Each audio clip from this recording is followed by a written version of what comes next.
Tes.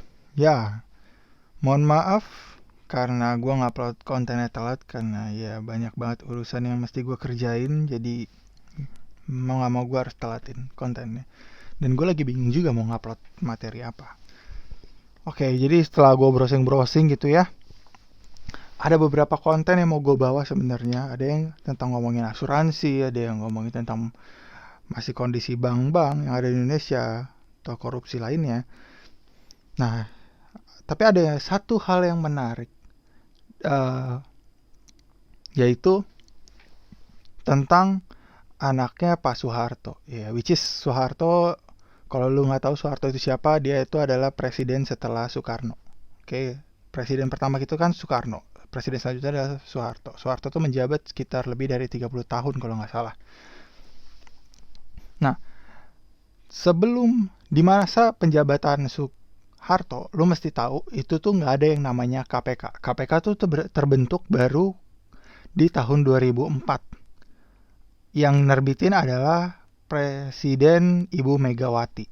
Jadi zaman sebelum Ibu Megawati itu yang namanya KKN, korupsi kolusi nepotisme, itu belum ada pasal untuk dipenjarainnya gitu. Oke, jadi kalau misalnya ada pengadaan suatu barang yang diselenggarakan oleh negara, ya siapapun bisa masuk, yang penting di ACC sama negara. Intinya seperti itu konsepnya. Oke, nah ini permasalahannya muncul, jadi ada berita tentang keluar negeri. Jadi ada anaknya, salah satu anaknya Presiden Soeharto yang dulu, anaknya namanya Bambang Triatmojo. Jadi anak Soeharto tuh ada beberapa ya, ada Ibu Tutut, ada Tommy, ada salah satunya juga Bambang. Nah, si Bambang ini muncul kasus karena Bambang ini mau keluar negeri tapi ditahan sama Ibu Sri Mulyani. Katanya utangnya belum lunas. Terus gue cek gitu kan, utang apa ini? Setelah gue cek, oh ternyata ada utang dari acara namanya SEA Games. Jadi SEA Games tahun 97 itu yang mendapatkan konsorsium atau yang menang tender gitu ya, yang disuruh ngurusin pengadaannya tersebut adalah anaknya Presiden Soeharto, yaitu Bambang Triatmojo. Dapatlah dia tendernya, kemudian diuruslah data-data keuangannya. Ini sebenarnya ceritanya cukup panjang ya, mulai dari ternyata duitnya kurang, dramanya panjang lah, mulai dari duitnya kurang, ternyata tiket yang diekspektasi mestinya dapat 28 miliar ternyata cuma 11 miliar.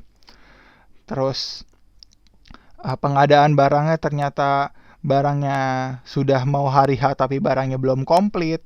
Macam-macam dramanya, sampai akhirnya singkat cerita negara yang mestinya tidak harus memberikan pinjaman, tapi alhasil harus memberikan pinjaman untuk mengcover SEA Games tersebut senilai 35 miliar tahun 1997. Dan tahun 97 rupiah itu di mata dolar itu sekitaran 2.600 atau 2.500 rupiah gitu per dolarnya. Jadi cukup tinggi ya. Nah, namun terlepas dari utang tersebut, performa SEA Games di Indonesia tahun 1997 itu adalah performa Indonesia yang terbaik. Jadi sebenarnya gue masih melihat pro kontra di sini.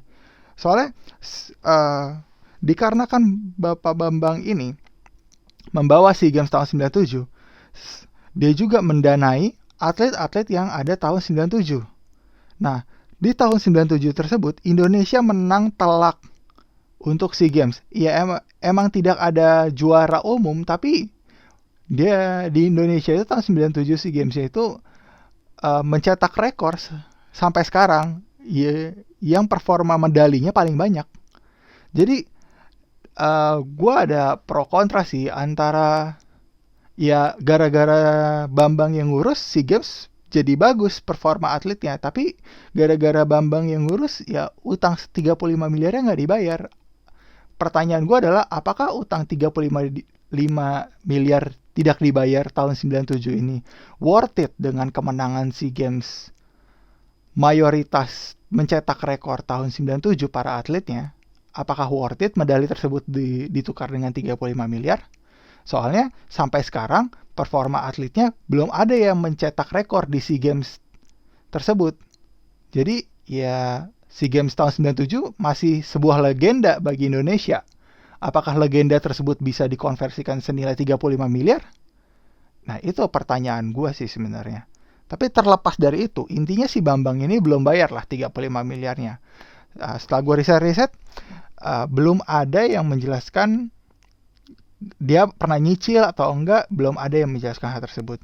Nah, tapi terlepas dari itu, gue mau bahas dulu. Di SEA Games ini sebenarnya ada sponsor apa aja sih? Oke, jadi sponsor utamanya itu pertama yang meliput dulu ya. Yang meliput ada TVRI, RCTI, SCTV, TPI, Antv, sama Indosiar. So far, lu mesti tahu bahwa RCTI, SCTV, dan TPI itu punyanya keluarga Cendana, which is keluarganya Pak Soeharto. Which is itu berarti punya keluarganya Bambang Triatmojo. Kemudian sponsor. Oke, kita lihat ya. Ada beberapa sponsor perusahaan yang langsung dimiliki oleh Bapak Bambang Triatmojo. Pertama, Plaza Indonesia. Ini punya dia, coy. Terus Indosat gue nggak tahu. Punya siapa? Blablabla. Coca-Cola. Timor itu punya keluarga Bambang Triatmojo.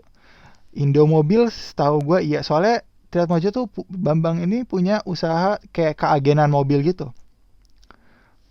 Fuji Film. Kalau lu tahu sejarah Fuji Film yang sebelumnya gue ceritain, itu tuh salah satu punya keluarga yang punya Modern Land yang sempat gue cerita.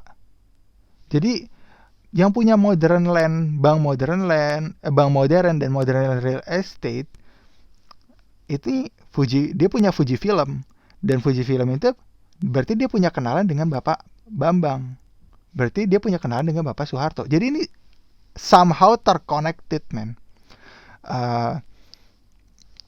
Kemudian apa lagi ya? Oh ya, Merpati gue nggak tahu. Kimco, Spotek, Telkomsel. Oke. Jadi ada beberapa sponsor yang emang dimiliki oleh PT si Bambang ini. Kemudian lanjutlah.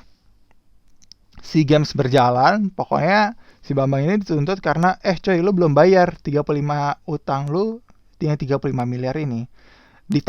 Jadi Bambang ini mau keluar negeri, tapi ditahan sama Menteri Keuangan Ibu Sri Mulyani dengan alasan Bambang ini belum bayar 35 miliar utangnya.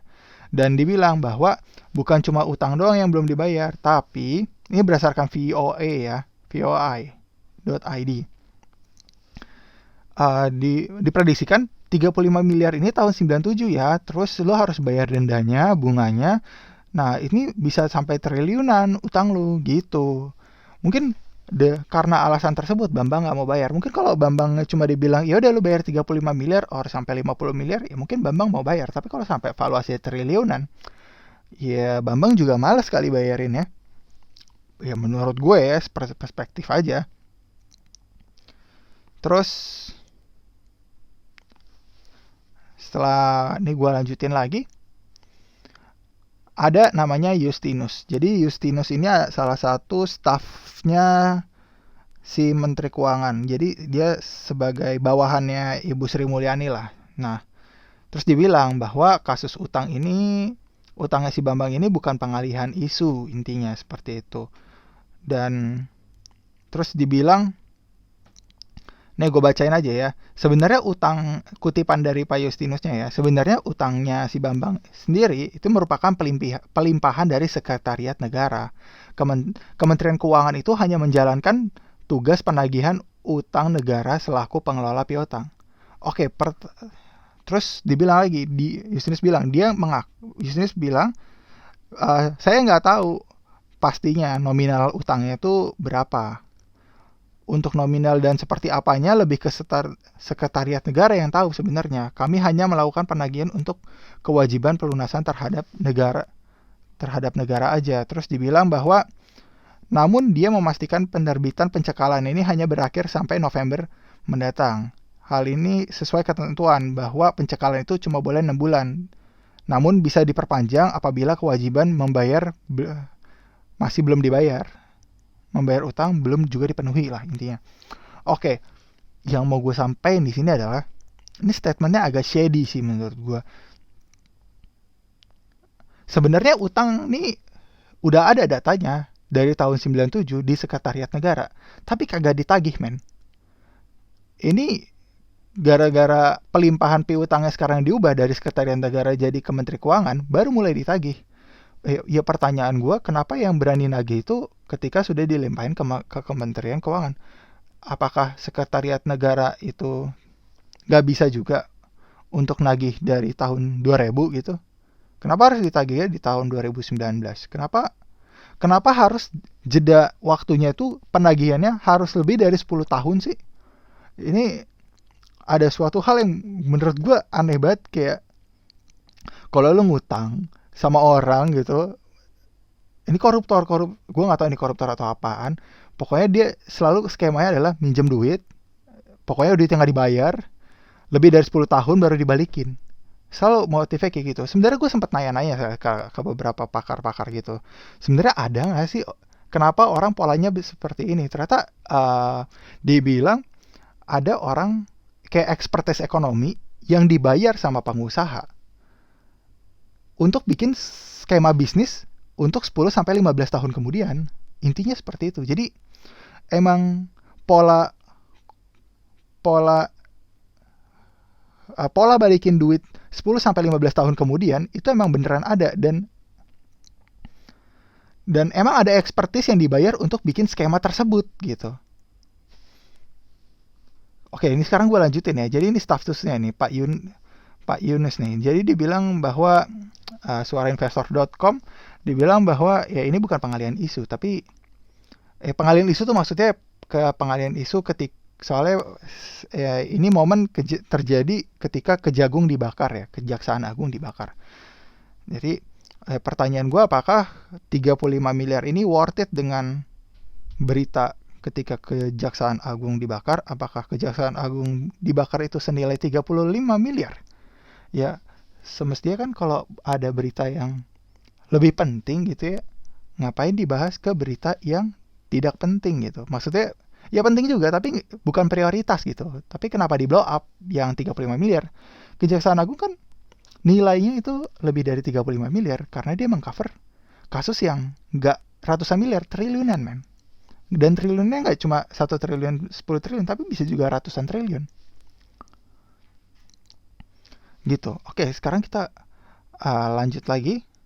Terus gue kira ngecek lah, siapa sih Bambang Triatmojo ini, bisnis dia apa. Terus setelah gue cek, gue gak akan bahas tentang kasus dia tentang istri-istriannya ya. Ya meskipun ya cukup seru sih, tapi ya masalah itu rumah tangga orang, gue juga gak peduli-peduli amat. Yang gue lihat adalah dia punya bisnis namanya PT Global Mediacom, TBK, which is berarti kan itu terbuka ya. Kalau terbuka kan berarti ada di BEI. Terus gue ngecek lagi nih, dia tuh punya apa sih? Ternyata dia punya bisnis tuh banyak banget, men. Ratusan bisnisnya, nggak puluhan. Keras banget. Mulai dari transportasi, agen kendaraan, agen asuransi, pariwisata. Dia punya semua. Dia punya periklanan, pertelevisian. Dia juga punya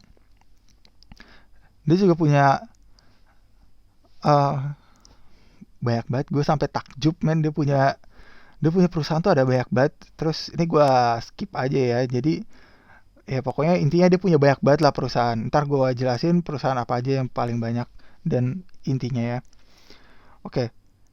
Ya so far sih dari semua perusahaan ratusan tersebut, pusatnya tuh di satu perusahaan induk, yaitu namanya PT Global Mediacom TBK.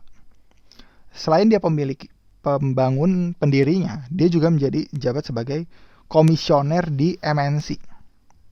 Jadi ada dua perusahaan nih, Global Mediacom sama MNC Citra. Kalau lu nggak tahu Media Nusantara Citra, lu tahu MNC yang ada hari tanunya, yang setiap zaman pemilihan DPR kayak gitu-gitu ada Mars Perindo. Itu adalah MNC. Dulu tuh punyanya si Bambang, tapi sekarang punya Haritanu. Oke, sekarang gue bahas dari perusahaan yang pertama dulu ya, PT Global Mediacom, atau kode sahamnya BMTR. Nah, zaman dulu itu punyanya si Bambang, namun sekarang direktur utamanya itu berubah. Gue nggak tahu ya, apakah gara-gara zamannya sudah berubah, kayak udah nggak ada lagi yang mau berbisnis dengan keluarga Soeharto, sehingga keluarga Soeharto harus ganti nama di cover orang lain namanya. Ya keluarga Soeharto dapat duit tapi harus diganti sama cover orang nama lain, ya which is itu Haritano. Gue nggak tahu, tapi ya itu merupakan salah satu strategi bisnis. Kalau nggak ada yang mau berbisnis sama keluarga Soeharto, ya pakai orang lain aja. Oke. BMTR itu pemilikannya, ada pemegang saham adalah MNC Investama Tbk PT. Jadi yang punya BMTR itu MNC dan orang-orang lainnya. Tapi ada hal yang menurut gue unik dari setelah gue cek BMTR. Ada namanya Lo Keng Hong. Oke, kalau lu nggak tahu Lo Keng Hong itu adalah di Indonesia itu adalah salah satu ya orang yang dibilang sebagai Warren Buffett-nya Indonesia. Ini nama orang ya, bukan perusahaan. Lo Keng Hong. Oke, nanti gue ceritain. Somehow gue wondering sih, ini Lo Keng Hong tuh orangnya dari mana, backgroundnya apa, terus kenapa dia bisa punya triliunan. Somehow gue wondering gimana dia dapat duitnya. Terus ya gue menemukan gara-gara gue browsing tentang keluarga Soeharto ini, si Bambang Triatmojo. Terus gue mendapatkan suatu clue di sini. Jadi ini ada hubungannya lagi dengan Lo Keng Hong. Oke. Jadi BMTR ini punya perusahaan senilai sampai 252 perusahaan. Ingat, cuma BMTR doang. Jadi MNC, kalau lu browsing ke MNC Investama, MNC gitu, dia tuh juga punya perusahaan sampai ratusan lagi. Jadi BMTR punya ratusan, MNC juga punya ratusan, which is itu sebenarnya punya sama-sama punya si Bambang. Jadi sebenarnya si Bambang ini punya perusahaan banyak banget, nggak sampai 250 tapi lebih dari 250.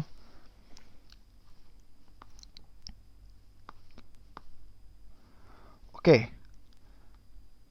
Ya kalau buat rangkumannya, intinya si Bambang ini punya perusahaan kimia, agrobisnis, Nestle, keuangan sama asuransi, media komunikasi, pertambangan energi, farmasi, real estate, properti, otomotif, transportasi udara.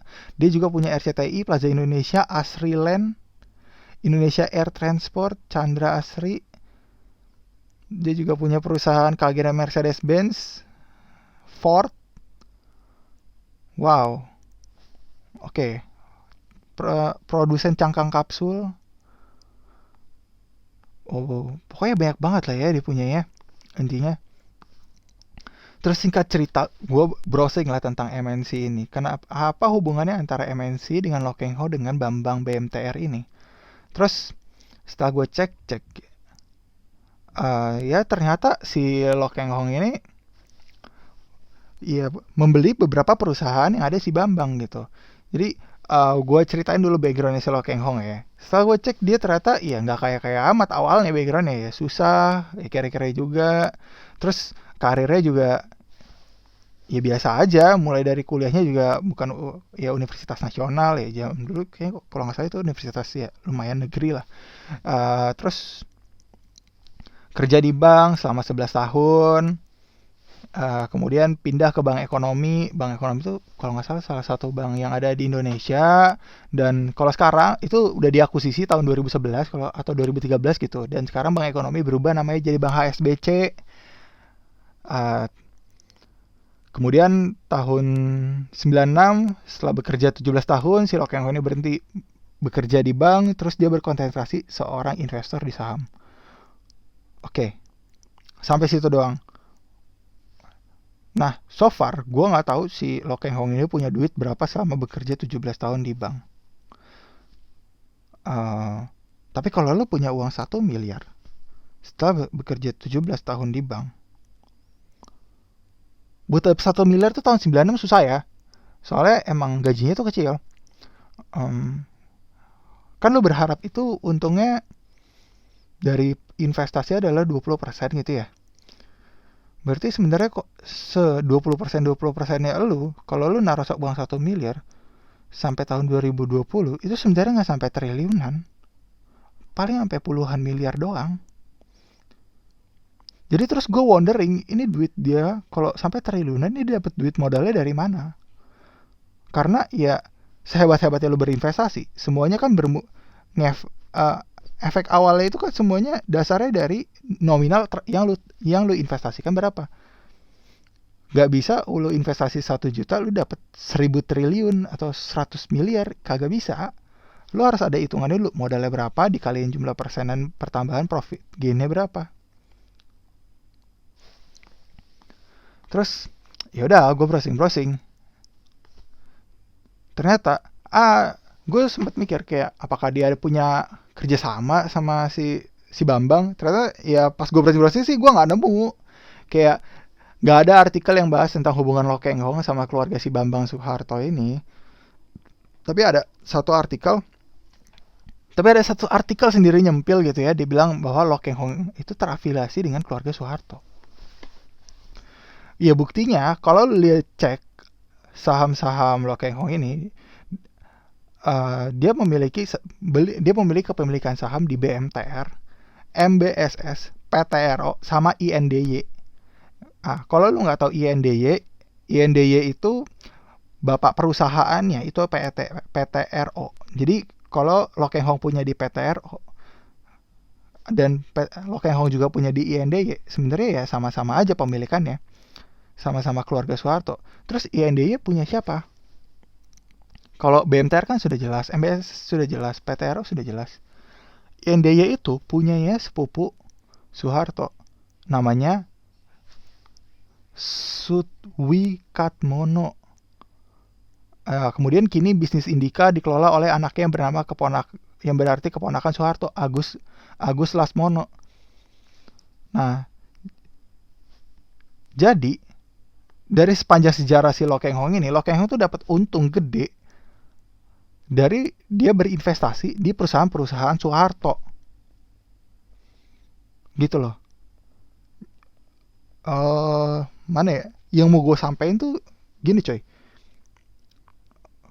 Banyak banget yang bahas Lo Keng Hong, duitnya banyak gara-gara berinvestasi. Tapi gak ada yang pernah nanyain duit modal investasinya tuh dari mana sampai dia sekarang punya uang triliunan. Terus gara-gara gue mikirin dia Lo Keng Hong dapat duit modal berinvestasi sampai triliun dari mana. Terus ya udah gue nemu link ini bahwa ya link ini, dan gue cek di BI juga ya. Jadi gue nggak cuma dapat dari artikel nggak jelas gini doang, tapi gue emang cek langsung di BI. Oh ya emang bener bahwa emang Lo Keng Hong punya saham di kepemilikan perusahaan-perusahaannya Soeharto yang punya. Gitu. Sekarang jadi gue tahu Lo Keng Hong dapat duit dari mana? Dari keluarga Soeharto. Terus hubungannya dengan Haritanu apa? Haritanu sebagai pengcoverannya si Bambang. Kalau menurut gue, karena udah nggak ada yang mau bekerja sama dengan si Bambang. Ya karena background tragedi tahun 98. Jadi urutannya itu adalah Bambang punya perusahaan, tapi gara-gara nggak ada yang mau bekerja sama dengan perusahaan anaknya Soeharto, dimintalah Haritanu. Haritanu terus bekerja sama dengan bukan Haritanunya bekerja sama, tapi Lo Keng Hong bekerja sama dengan si Bambang. Lo Keng Hong bekerja sama dengan si Bambang untuk mengelola dananya. Gitu. Dananya dikelola, ditaruh di saham-saham punyanya si Bambang lagi. Dan si Bambang itu untung selain dari bisnis perusahaannya, dia juga untung dari pengelolaan dana Lo Keng Hong. Kemudian Lo Keng Hong untung gara-gara ya dia udah tahu jawaban perusahaan si Bambang karena ya udah bekerja sama dari awal. Kayak gitu cuy. Ya udah itu aja sih yang mau gue sampein kali ini. Jangan lupa like, comment, share, and subscribe. Bye bye.